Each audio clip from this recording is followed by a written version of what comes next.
इस वक्त की बड़ी खबर आपको बता दें, महाराष्ट्र की सियासत से जुड़ी हुई। सामना ने अपने संपादकीय में महाराष्ट्र की नई शिंदे सरकार पर निशाना साधा है। संपादकीय में लिखा है कि सत्ता पाली, आगे क्या। संपादकीय में लिखा गया है कि सत्ता पाने के लिए हमने शिवसेना से दगाबाजी नहीं की। ऐसा कहने वालों ने ही मुख्यमंत्री पद का मुकुट खुद पर चढ़ा लिया, वो भी किसके समर्थन से। तो इस पूरी बगावत से हमारा कोई संबंध नहीं है, ऐसा भाव जो सरलता से दिखा रहे थे उनकी शय पर, मतलब शिवसेना से संबंधित नाराजगी वगैरह पर, यह सब बहाना था। ये बड़ी बातें लिखी गई हैं सामना के संपादकीय में। और दूसरी बात यह कि यही 2.5 वर्ष मुख्यमंत्री बांटने का फॉर्मूला चुनाव से पहले दोनों ने तय किया था।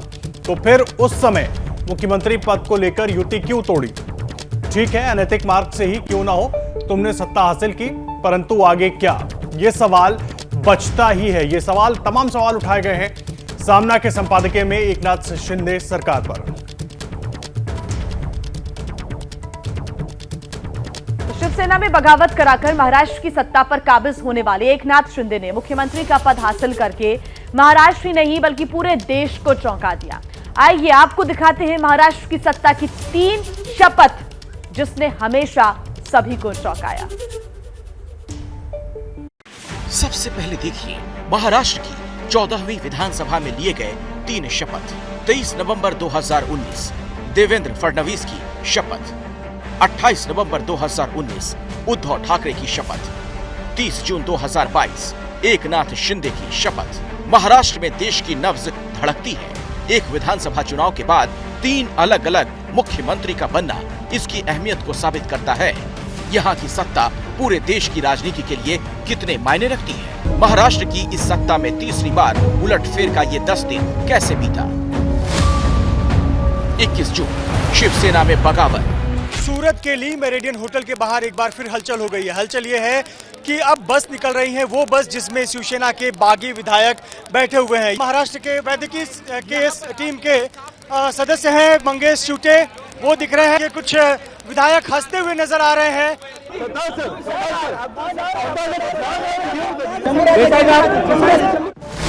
22 जून बागी विधायक गुवाहाटी में पहुंचे। सारे नेताओं की यहाँ पर भीड़ जमावड़ा शुरू हो गया है और उसके साथ साथ देखिए एक के बाद एक विधायकों की पूरी, देखिए बस में बैठते हुए सारे विधायक, आपको हम तस्वीरें दिखा रहे हैं। यहाँ पर बस में बैठते हुए सारे विधायक इस समय बैठे हुए यहाँ पर बस में, और ये तैयार है बस इस समय जाने के लिए रेडिसन ब्लू, जहाँ पर सारे विधायकों को रखा गया है। 22 जून उद्धव ने सरकारी आवास वर्षा छोड़ा। 26 जून सुप्रीम कोर्ट पहुंचा महाराष्ट्र विवाद।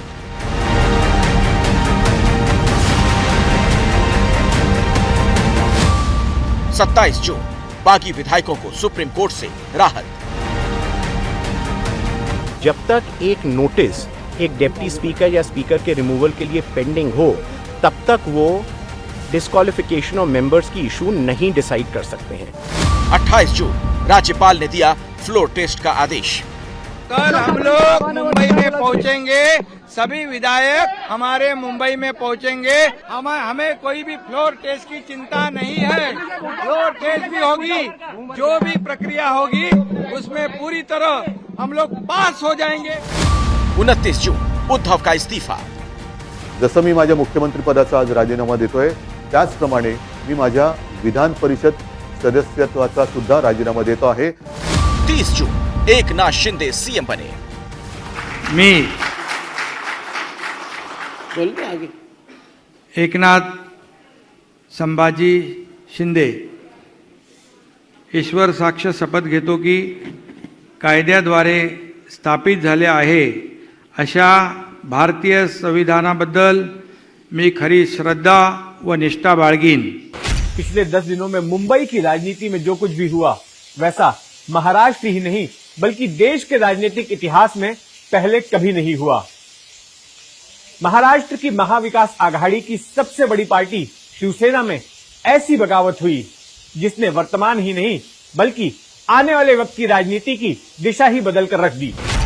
महाराष्ट्र विधानसभा में शिवसेना के नेता एकनाथ शिंदे ने पूरी पार्टी को ही तोड़कर रख दिया और आज बीजेपी के समर्थन से राज्य के 20वें मुख्यमंत्री के तौर पर सत्ता पर काबिज हो गए।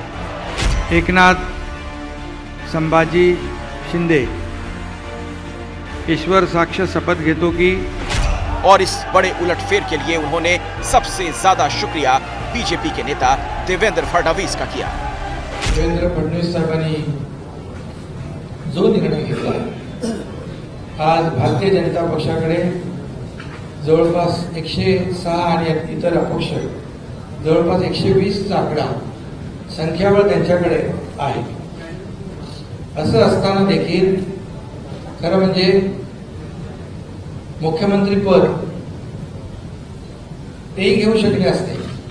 दरअसल महाराष्ट्र की राजनीति में हुई इस उठापटक के पीछे असली चाणक्य महाराष्ट्र के पूर्व मुख्यमंत्री देवेंद्र फडणवीस को ही माना जा रहा है। देवेंद्र फडणवीस साल 2014 से लेकर 2019 तक महाराष्ट्र के मुख्यमंत्री रहे। 2019 के चुनावों में भी बीजेपी ने शिवसेना के साथ मिलकर ही चुनाव लड़ा था, लेकिन चुनावी नतीजे सामने आने के बाद शिवसेना ने बीजेपी से अलग रास्ता अख्तियार कर लिया। भारतीय जनता पार्टी और शिवसेना साथ में चुनाव लड़ी। माननीय प्रधानमंत्री जी के नेतृत्व में हमें पूर्ण बहुमत मिला, किंतु चुनाव के बाद शिवसेना के नेताओं ने यह निर्णय किया कि हिंदू हृदय सम्राट शिवसेना प्रमुख बाला साहेब ठाकरे जी ने जिन विचारों का जीवन भर विरोध किया, ऐसे लोगों के साथ अलायंस किया। शिवसेना की इस दगेबाजी का जवाब देवेंद्र फडणवीस ने वो करके दिया जिसने महाराष्ट्र की सत्ता के सबसे बड़े चाणक्य कहे जाने वाले शरद पवार को भी चकरा दिया। फडणवीस ने एनसीपी में ही दरार डाल दी और अजीत पवार उप मुख्यमंत्री पद देकर खुद मुख्यमंत्री पद की शपथ ले ली। ईश्वर साक्ष शपथ घेतो की कायद्याद्वारे स्थापित झाले आहे अशा भारतीय संविधानाबद्दल मी खरी श्रद्धा व निष्ठा बाळगेन। सार्वभौमता व एकात्मता उन्नत राखी। मी महाराष्ट्र राज्याचा उपमुख्यमंत्री म्हणून देवेंद्र फडणवीस को मुख्यमंत्री बनाने पर उद्धव ठाकरे इस साल नवंबर में होने वाले बीएमसी के चुनाव में इमोशनल कार्ड खेलकर बीजेपी को शिवसेना की टूट के लिए जिम्मेदार ठहरा सकते थे। इस इमोशनल कार्ड के जरिए उद्धव ठाकरे बीएमसी के चुनाव में शिवसेना की नैया पार लगाने की कोशिश कर सकते थे। इससे उद्धव ठाकरे को अपने राजनीतिक वजूद को फिर से खड़ा करने में मदद मिलती और उद्धव ठाकरे एक बार फिर से मजबूत हो जाते। अब जब शिंदे मुख्यमंत्री बना दिए गए हैं तो इसका दोष उद्धव ठाकरे बीजेपी पर या देवेंद्र फडणवीस पर नहीं मढ़ पाएंगे और इसका फायदा अब बीजेपी को होगा। अगर बीजेपी ऐसा नहीं करती तो शिवसेना की सरकार गिराकर शिवसेना को खत्म करने का जो मूल उद्देश्य था वही पराजित हो जाता। मी उद्धव बाळासाहेब ठाकरे ईश्वर साक्ष शपथ घेतो की कायद्याद्वारे स्थापित झाले आहे अशा भारतीय संविधानाबद्दल मी खरी श्रद्धा व निष्ठा बाळगेन। शिवसेना के धोखा का बदला लेने के लिए देवेंद्र फडणवीस ने महाराष्ट्र की सत्ता पर नजर टिकाए रखी। उद्धव ठाकरे के मुख्यमंत्री बनने के बाद वो पार्टी से दूर होने लगे। शिवसेना के कार्यकर्ताओं और नेताओं में नाराजगी और गुस्सा पनपने लगा। इस दौरान देवेंद्र फडणवीस एकनाथ शिंदे के जरिए शिवसेना नेताओं के संपर्क में रहे। भारतीय जनता पार्टी ने जिसको लगातार विरोध किया, ऐसी सरकार शिवसेना के माननीय उद्धव जी के नेतृत्व में कांग्रेस एनसीपी की सरकार चली और इस सरकार के चलते शिवसेना के विधायकों में बड़ा रोष था। उनको लगता था वापस वोट मांगने जाना है और आज तक जो बातें कही उसके विरोध में काम हो रहा है। जिनके खिलाफ जिंदगी भर लड़े उनके साथ बैठे हैं, वोट कैसे मांगेंगे। वो दिन आया जब शिवसेना की बगावत रंग लाई। महाराष्ट्र ही नहीं पूरा देश ये मानकर चल रहा था कि जब उद्धव की सरकार जाएगी और नई सरकार आएगी तब बड़ी पार्टी होने के नाते बीजेपी का ही मुख्यमंत्री होगा। लेकिन फडणवीस ने सत्ता के समीकरण का ऐलान करके सबको चौंका दिया। बीजेपी ने एकनाथ शिंदे को मुख्यमंत्री का पद सौंप दिया। भारतीय जनता पक्षाने हा निर्णय केला की श्री एकनाथ शिंदे साहेब यांना भारतीय जनता पार्टी समर्थन देईल आणि श्री एकनाथ शिंदे हे मुख्यमंत्री होतील।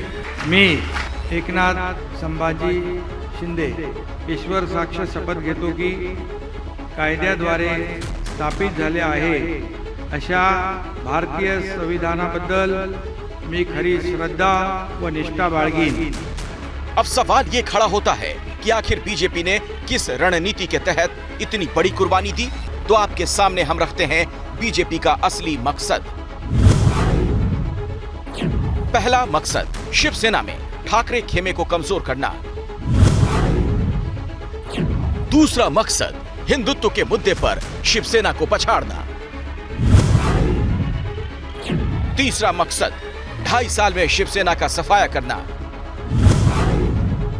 चौथा मकसद महाराष्ट्र में बीजेपी की चुनौती कम करना। पांचवा मकसद ठाकरे को कांग्रेस एनसीपी की बी टीम बनाना। महाराष्ट्र में अब तक जो कुछ हुआ है, आने वाले वक्त में उसके राजनीतिक और आर्थिक मायने बड़े हो सकते हैं। नई सरकार के सामने नई चुनौतियां होंगी। नए तरीके से राज्य और देश के बारे में सोचने और उस पर अमल करने की जरूरत होगी।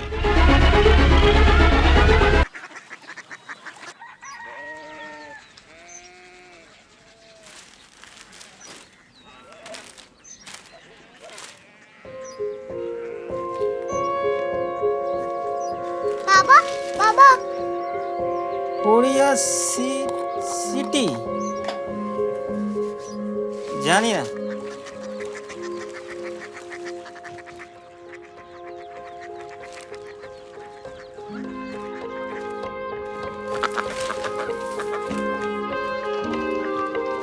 Korea city.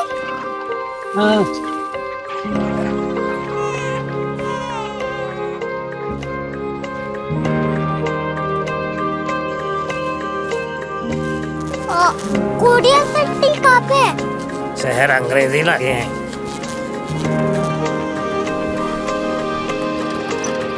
Korea city.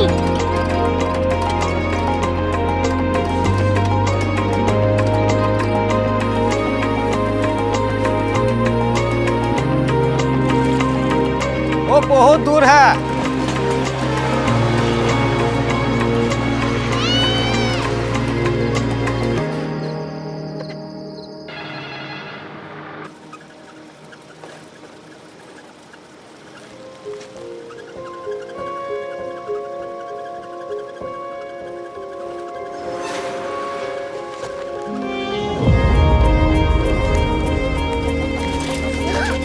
Korea city.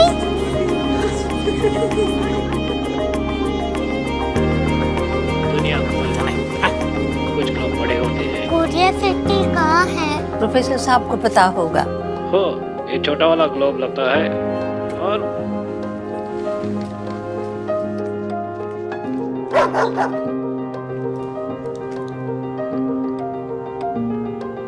पता नहीं, मेरी बेटी से जाके मिल लो, शायद उसे मालूम हो।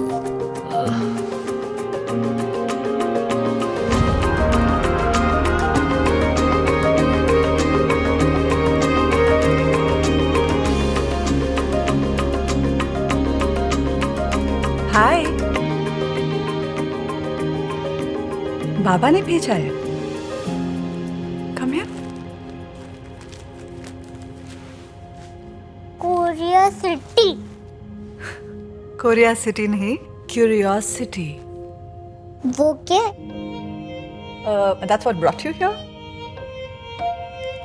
जो तुम्हें यहाँ तक ले आया। क्यूरियोसिटी।